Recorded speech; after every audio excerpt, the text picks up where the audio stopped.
The funeral is about to begin, sir.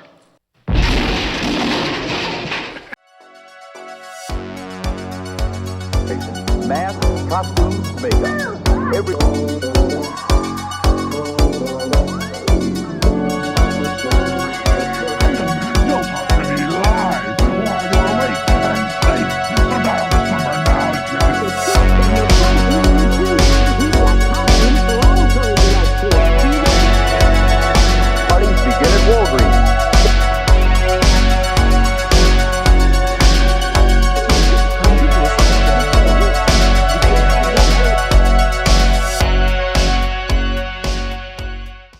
Congratulations, Bernard. What a fall. All the way down the stairs. Wonderful. This movie has 3 different stories, and I'm going to be ranking each of them based on special effects, gore, the plot, and overall enjoyment. In each story, there's our host. His name is Igor, and basically he's like a cheap imitation of like the Crypt Keeper, but instead of looking like actually cool, he kind of just looks like a really shitty puppet. He speaks like Rod Serling. Congratulations, an odyssey like yours. Then there's these 5 buzzards, and like 3 of them look like the 3 Stooges, and the other 2 have bowler hats, and they're supposed to be like Laurel and Hardy. And they just make these shitty ass jokes throughout the whole movie. That's some fancy Monica. So because this movie came out in the midst of the 1980s 3D craze, there's going to be a lot of needless like stretching stuff out to the camera to look like, just to give it an excuse to be 3D. The story we're going to be talking about is actually called Young Blood, and in Young Blood there's these 2 people that we start off the story with, this man named Dudley and this woman named Miss Marquette, and they work for an adoption agency. So basically they're on this like after hours interview that they weren't even supposed to be going to. But Miss Marquette is like smitten by this man that she met. Something in his voice when he spoke to me. The way he spoke to me. Did he threaten you? Not in the way you're thinking. She's like all into him and, you know, saying shit about his voice, like his voice was so beautiful or something. And Dudley's over here like, bitch, you crazy. But anyway, so she won't even tell them where they're going. I haven't the faintest idea where we're going. They pull up to this giant, ominous, haunted mansion. A bat flies right into this bitch's face and she doesn't even like flinch. What the hell was that? They're expecting us. I know, like, what the fuck is wrong with this bitch? Like, why aren't you turning around right now? You're in front of a haunted mansion. Turn around. You've been here before. We've all seen this shit before. I mean, they're probably gonna take off your clothes and make you do the time warp or something. They go inside of this mansion, and they're met with these 2 people that call themselves Count and Countess. And the man is wearing, the Count is wearing like a cloak, like a vampire cloak, and looking very like obviously like a vampire, and he talks like a vampire. I can't even do it. He's like, the accents in this movie, like they're trying so fucking hard to sound like Adam Sandler. Marquette is like wetting her pants over this guy. He's like kissing her hand and, you know, giving her the Transylvania talk to. I don't know. And basically though, Dudley's still over here like carrying his little suitcase like, what, like, this is highly irregular. She looks like one of the brides of Dracula or something. It's pretty like old school monster, but it also kind of looks like they got the costumes from like the Halloween store. But, you know, whatever, I'm here for it. They're trying to adopt this child, and Dudley's over here like, and no, you can't just adopt a child that easily. Like, number 1, there's a process. Number 2, you gotta prove that you can take care of a child. Like, duh. So what they do is they call down all the rest of their children. One's carrying like a baseball glove, and the other one's carrying like a teddy bear or something. Like, they all got their like little accessories or something, I don't know, and they look like they're obviously mind controlled. Basically they're just like, that same night they're just like, okay, there you go, sure, you can have a kid. Yes, if I didn't tell you this, he has been somewhat of a problem child. I must pick up the child. Count grows impatient. This is your new home, and these people are your new parents. Good evening, my son. Welcome. And so the kid goes upstairs with the Countess. Looks like somebody's into goth girls. I have prepared a room just for you, my son. It has a nice soft bed, fluffy pillows. Say, hold up, wait a minute, something ain't right. Meanwhile, downstairs, Miss Marquette is still being brainwashed, I guess, by the Count. And, you know, she's trying to get some of that blood sausage. Gotcha, bitch. But then upstairs, the Countess is talking to the new kid. And the new kid is looking like he don't want to be there. Once Vladimir had many friends, but one by one, his Oh my God, who the hell cares? What did he do? Did he eat his friends? Like, is that what it's about? I don't know. But then the Count goes back upstairs after getting, I guess, with Miss Marquette. And is like, what are you doing? Want the boy to have bad dreams? As the boy's looking out the window, there's a full moon. They're already a little bit suspicious, like, a little bit wary. And the boy, he turns into a damn werewolf, like, right in front of him. He turns into the wolf, the teen wolf.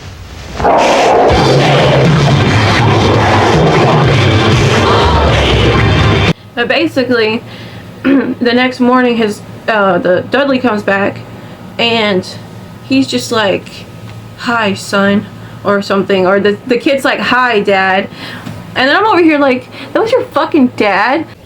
Can we go home now, Dad? Of course, son. Like, so you're telling me you already knew these were werewolves, and all they wanted to do was adopt a kid? Like, as far as I know in the story, they weren't trying to like eat the kid. Like, this story reminds me a lot of that one Tales from the Crypt story, and about the kid who was adopted by vampires also. But in that story, they actually were trying to fatten him up. Like, they wouldn't even let him leave his room. But in this story, I feel like the vampires were just actually trying to adopt a kid. Like, there was no indication that they were going to eat the kid. So I'm like, are you just racist against vampires? Anyway, that just like weirded me out. I'm just like, number one, it was a little bit predictable. It was a little bit predictable, especially since I already knew about that Tales from the Crypt episode. Just something about it automatically kind of felt like that. It was just a little too on the nose. I don't know if that means that they got the story or inspiration from the story from like a comic or something. But yeah, besides the fact that it was predictable, the costumes weren't that good. The acting was annoying. Honestly, that Miss Marquette's acting was just like, girl, I get it, you're under hypnosis, but do you have to act like a bimbo? Do you have to act like a dumbass? I don't know. I think that the Count and the Countess acting was alright, except the accents were annoying. But overall, it was pretty enjoyable, and I still got a kick out of it at the end when he was like, "Hi, Dad." So that was Youngblood. Okay, for our second story, actually, let me talk about the segment in between. The first segment in between the first and the second story with Igor. My name is Igor. Igor? Say, that's some fancy moniker. Who, by the way, his like gravestone says Clyde for some fucking reason. I thought his name was Clyde. So did I. Why do you suppose he changed it? I feel like they didn't have another gravestone, and all their money went to the other puppets that were obviously not really needed. Our first segment with Igor, in between the first and the second story, is he's basically talking about, you know, how basically sort of implying that the vampires weren't going to eat the kids, that they literally just wanted another kid. And I don't know, it doesn't make any sense, because when Rod Serling does it, there's actually a lesson to learn. And in this story, the only lesson I gather is that werewolves are fucking assholes to vampires. How do you like that? The kid turned out to be a traitor. Yeah, a regular Arnold Benedict. I hope you learned a lesson from that. I don't know, but so, and then there's a part in it where I think his like hand goes out, like, or no, it's not his hand, it's his head. It's like his head because of the 3D aspect of the movie.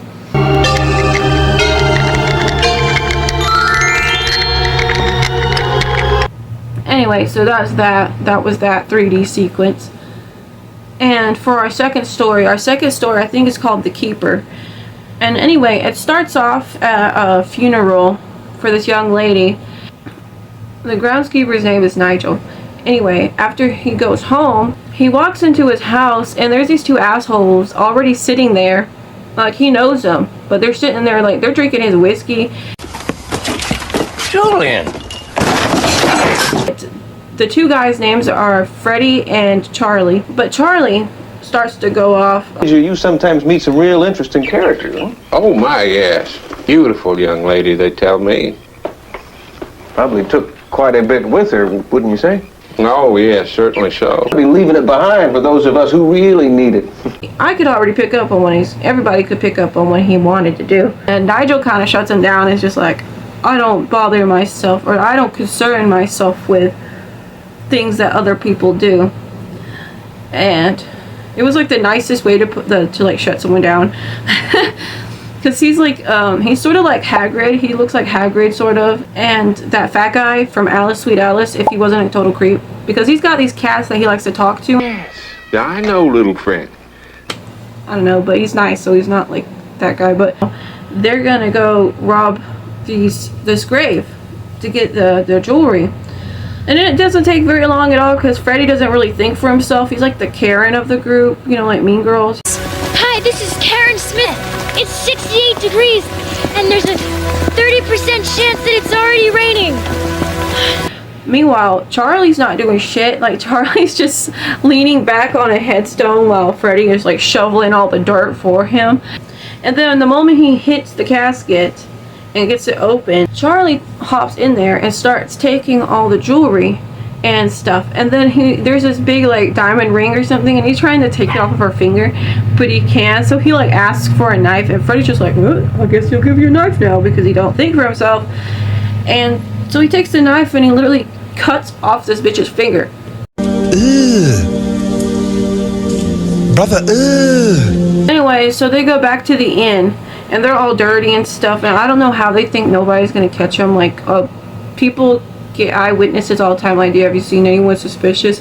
Yeah, these two guys, they just came in like 3 o'clock in the morning with a bunch of dirt on them. I bet they're clean. I bet they haven't done anything. And again, they're drinking and they're talking, and Charlie says, why don't we go rob the catacombs? And Freddie's over here like, we got it away with it one time, I don't want to do it again. But again, it doesn't take him very long to just go with whatever Charlie says, because Charlie's manipulative and he's an asshole and he don't want to deal with it, I guess. So basically, but they're like, well, the church burned down and it's all blocked off. And Charlie's like, well, I'll wager you that old buddy Nigel knows just how to find him. So what do?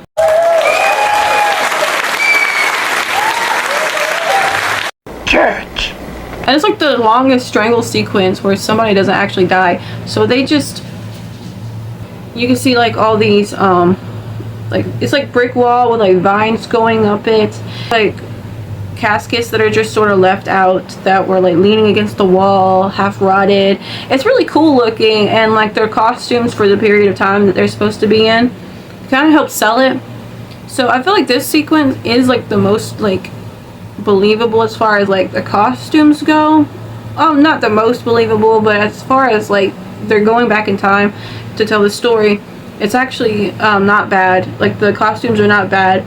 They even had like the shoes that are for that period of time, and it kind of like makes it look like an old school Hollywood film where the sets were like a bunch of like brick walls and there's rats on the ground, you know what I mean. They finally find the slab that is blocking them off from getting to the graves where they can rob them for their jewelry and stuff. And the slab literally falls down on him. Get it off, Charlie. Get it off. I'm sorry, old buddy, but that's too heavy for me. And I'm over here like, this man is fucking nuts. This man is fucking diabolical. I'm like, it was kind of fun to watch though. It was kind of fun to watch him just be like a dick, I guess, in the story. It's been nice knowing you. What? Pal. Come back. It's kind of funny. I don't know why it's funny to me. Maybe I'm sadistic. I don't know.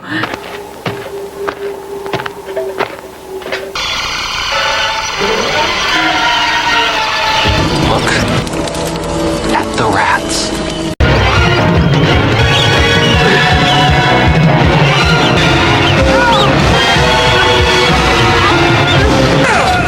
What's the matter, Tiger? You afraid of a little blood? Tear him up. That's basically how he ends. And I guess they both die down there. I don't know. Then it pans back to Nigel, the groundskeeper of the cemetery, and he's talking to his cats, you know, and he's like, you know, basically, I'm just gonna leave in the clip of what he says at the end. And like you, they must be fed.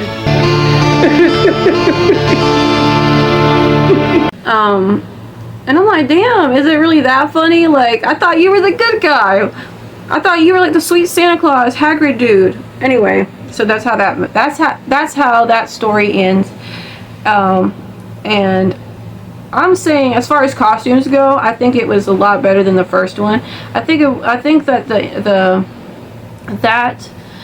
the horse and carriage, just the whole like selling the time period that they were in, they did that very well. And I did enjoy, like I said, I'm pretty sadistic. I kind of enjoyed how much of an asshole Charlie was and how gullible Freddy was, that he would just go along with whatever this guy told him to do. After this next wraparound with Igor and the buzzards, he did reiterate that greed exacts an enormous price. When he returned to the catacombs to reset his traps, he became a buffet for his little friend. Yeah, that's what you get for messing with people's stuff. Hey down there, I'll pulverize him. Put a cork in your beak, porcupine head. Oh! And what he does for this 3D segment is his hands are like going out to the camera. And at one point you could even see like the strings. Even though they had fog, like a fog machine going or something, you can still see like the strings, and like that's why his hands are all wobbly, because I swear they must just be strings that someone has suspended, and that's why it's all wobbly.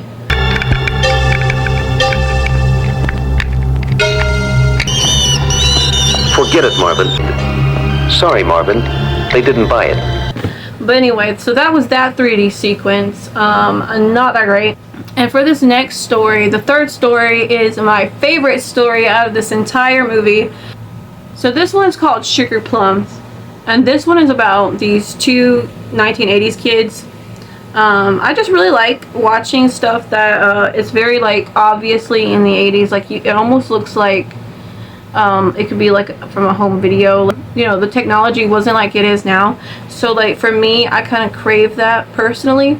It kind of makes me feel like it kind of sells the, number one, it sells the isolation, and it sells the time of year, because it's supposed to be Christmas time. These two children, I can't even remember their damn name to be honest, and they're going to stay with their grandma, and she's like the typical looking grandma. She looks like, you know, like with the white hair and a bun, wearing like that, you know, old lady dress. And I swear to God, these parents could not give two fucks about these children, about their children.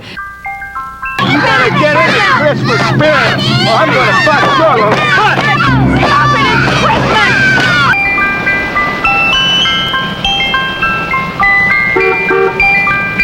Reminds me of my dad. They're going to Hawaii, so they're just dropping their kids off with grandma just to get rid of them. We'll be back in a week and all spend Christmas Eve together.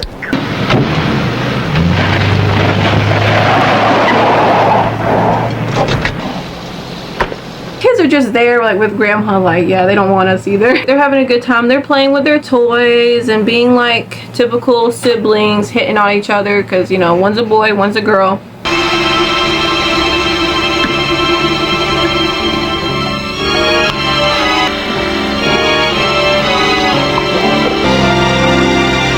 Man, they left me with these little shits. She's like freaking out because I guess they left her with the damn kids and she's like, she needs a Xanax or something. Granny is getting like more and more erratic.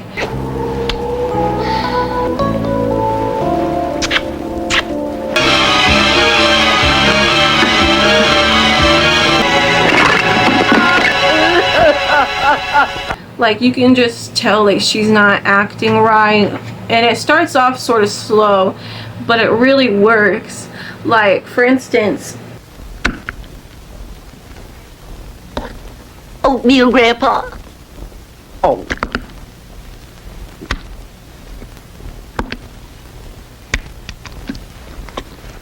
And the kids are just like, they're just not even gonna say anything because Grandma has been acting like a bitch lately. Do you believe in Santa Claus?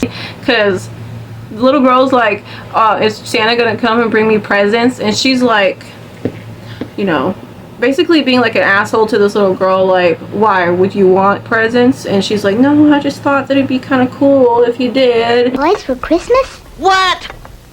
What? She's like being like confrontational with these children. And even at one point, as she's getting more and more insane, like the little boy, there's a scene where the little boy is in the bathtub and he's just chilling in the bathtub and Grandma walks in on him and she's carrying a toaster, like an old school metal toaster, and she sets it on the side of the tub and he's over here like all wide-eyed, like he don't know what to do, but he don't want to set this bitch off. So she's like, you're a growing boy. She holds out these 2 pieces of bread and she's trying to put it in the toaster and she's like, oh yeah, you need Grandma's special jam or whatever. And I think she goes and gets the jam and then it cuts away. Like, you're thinking, oh no, please don't throw the toaster in the tub, because she literally plugs it up above the sink. Her and the little girl are like sat in the living room on the couch and she like brings them some hot cocoa and she like had put some rat poisoning in the hot cocoa. I'm gonna get my mug.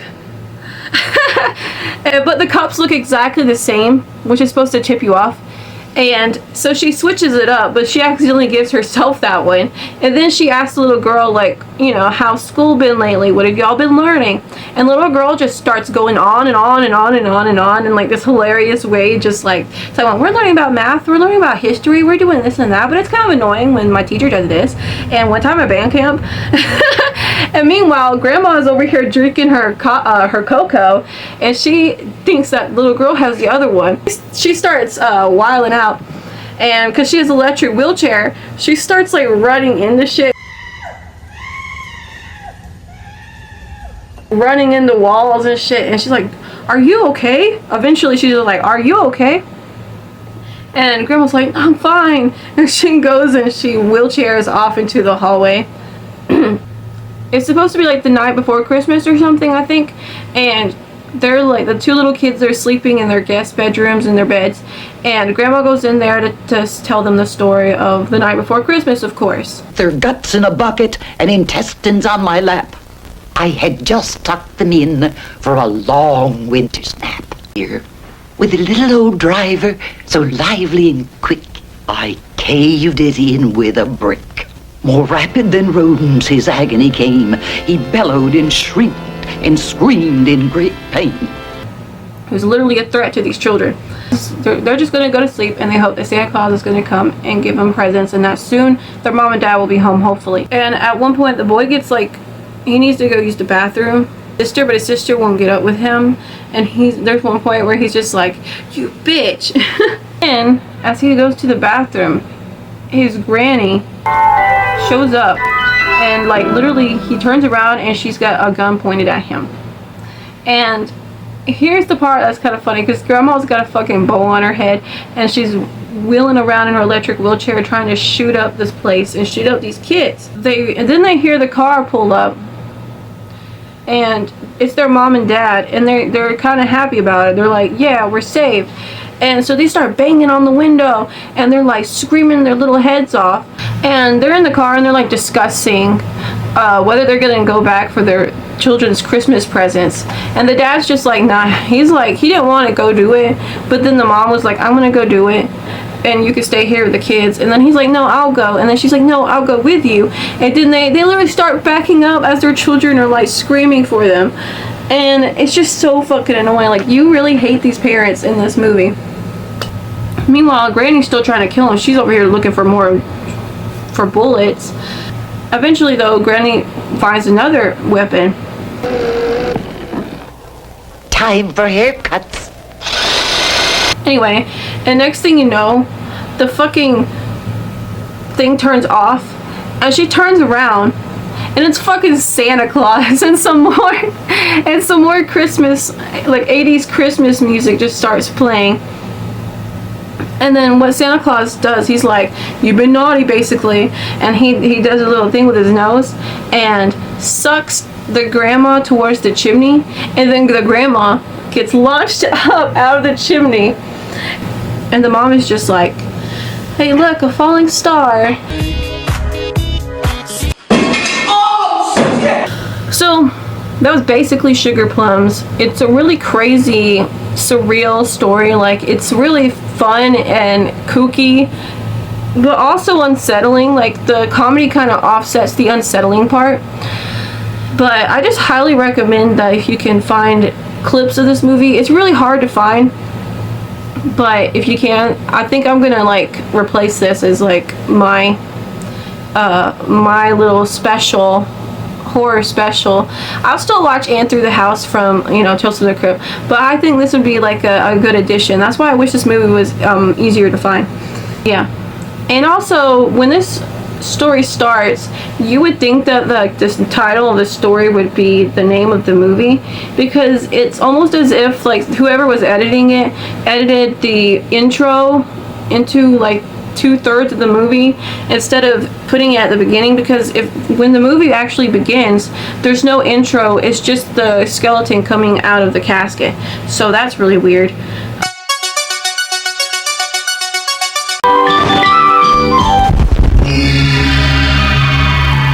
I think the old lady had a shortage in her hearing aid battery. The last one out can lock the gate. And what's this? No, it isn't. But anyway, that was Tales of the Third Dimension. That title is very hard to say. I almost kept saying Tales from the Dark Side all the fucking time, or Tales from the Crypt. Tales from the Dark Side mostly. I don't know. I'm gonna give this one 5 grannies out of 5 Charlies. No, I'm kidding. What the fuck should I give it?